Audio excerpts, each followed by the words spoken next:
Hey guys, I don't know what to do for better lighting. I am going to work that one out for us because that is an issue. Now this video I did 4 times, right, and they all got deleted. Twice because someone walked in, the other 2 times was kind of an accident. So I'm going to try it again. I want to put it out there, this video is not me slagging anybody off. I am not slagging off my parents, I'm not slagging off anybody's parents, I'm not criticising parental techniques or whatever.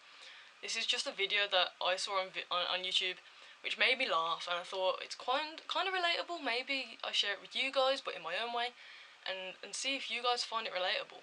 So it's basically just things that parents do, like these little things that parents do that really piss off their kids. So some of them will be from my experience, which I'll say. Obviously, again, if my parents watching this, I'm not slagging you off. Please don't come for me. Anybody else's parents who know me, please also don't come for me. So the first one is just walking into your kid's room without knocking. There's a door, you've got a fist, knock the door.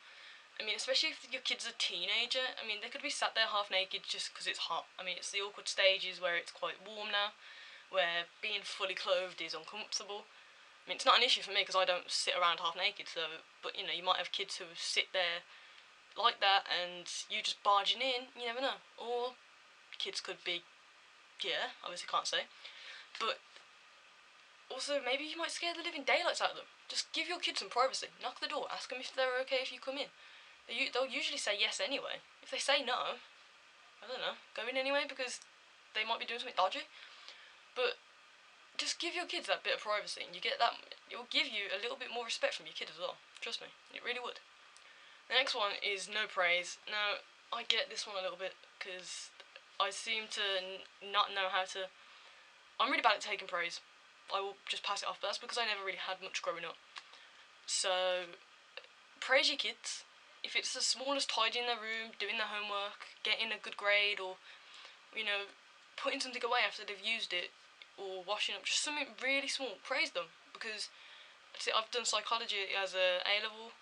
I don't do it now, but if you praise someone and you keep praising them, that will reinforce the behaviour, and that will, you know, it'll make them want to repeat the behaviour. So if you're praising them for doing good stuff, they're going to want to repeat the behaviour because they want to get praised again.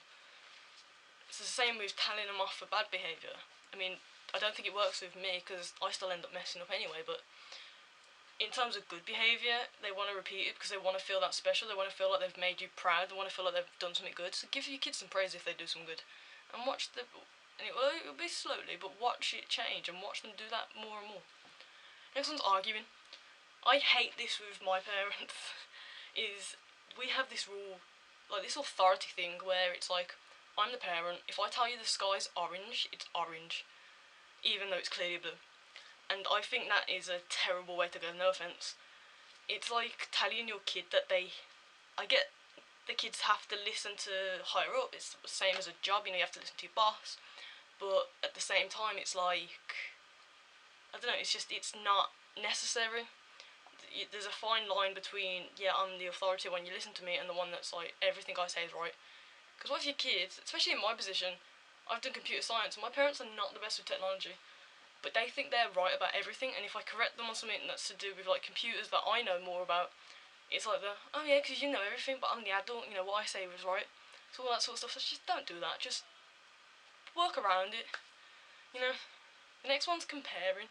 I don't really have this issue too much of me being compared to my brother, but that's because he's 12 and I'm 18, so I'm okay with that. But I know some parents compare their kids a lot, and it does, if one kid's like really, really good and the other kid's like really, really not good, it can affect their self-esteem, essentially.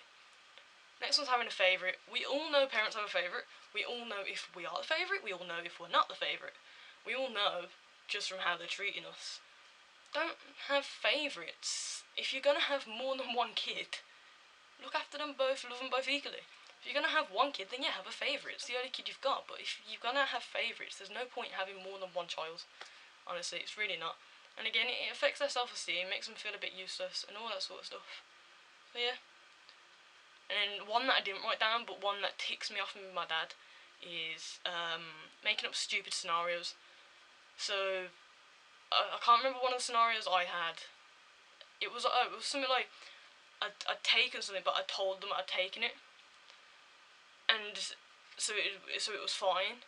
But my dad didn't understand that, so he turns around with, Well, it's like, what if I turn around to the officer and go, oh yeah, well I did kill that guy, so there you go, can I get away with it? Like, completely out of this world, completely mad excuses and scenarios that he comes up with, which would never happen. And that bugs me, because it's like, you're just using the fact that you're older than me and that you're an adult and that you're my father to, like, win an argument that you know you couldn't win. Because I feel like that's the only way he does that, is when he knows he's not going to win. I don't know, maybe he does win, maybe it's just me being an argumentative little shit, but that's what I think. And honestly, last one, because last night, turning the internet off. You know, when your kid is sat in their room, bored out their head, they've got an Xbox One, which needs internet for every little thing you do. You can't play a game without having the internet because you have to load your data. You practically render them useless in their room. So, I mean, I can't even watch a DVD because I have to download the DVD app, and I really can't be bothered to do that. So my Xbox becomes useless. Obviously, nothing's on like the Skybox at like 4 in the morning. It's all telly shopping, and I don't really want to watch telly shopping. But there's no internet to do anything, and if I have my music on, it's too loud. So parents, just look out for your kids. And this isn't me criticising it, it's just these little things that you guys don't notice that do affect your kids. Like, a lot of this stuff, I've gone through a couple of it, which bugs me, especially the walking into the room without knocking. I was on my laptop, I'm 18 years old, right? I was on my laptop about 1 o'clock the other night. My dad barges into my room and takes my laptop off me. He didn't knock or anything, he just hovered outside my room to listen to me laughing because I was having a bit of a bad night, so I reached out to some friends to have a laugh. Barges into my room and takes my laptop. So, don't do that. Just knock. I mean, it's better than scaring the living daylights out of your kid. But yeah, if you guys enjoyed the video, if you guys have any more, like, things that parents do that really annoy you, leave them in the comments and I'll respond to them. I'll see if they're the same as my parents, see if they're the same as other people's parents that I know. If you want more videos like this, comment below, tell me. Leave a like, subscribe. We hit 1,000 finally for good, I think. Hopefully I'm not down by 993 tomorrow, because I'll cry. And yeah, I guess that's it. Remember to look after yourselves, stay safe. Stay safe online as well. It's a big thing as well, because more people are going to take to being online now, as we're not allowed out. So stay safe.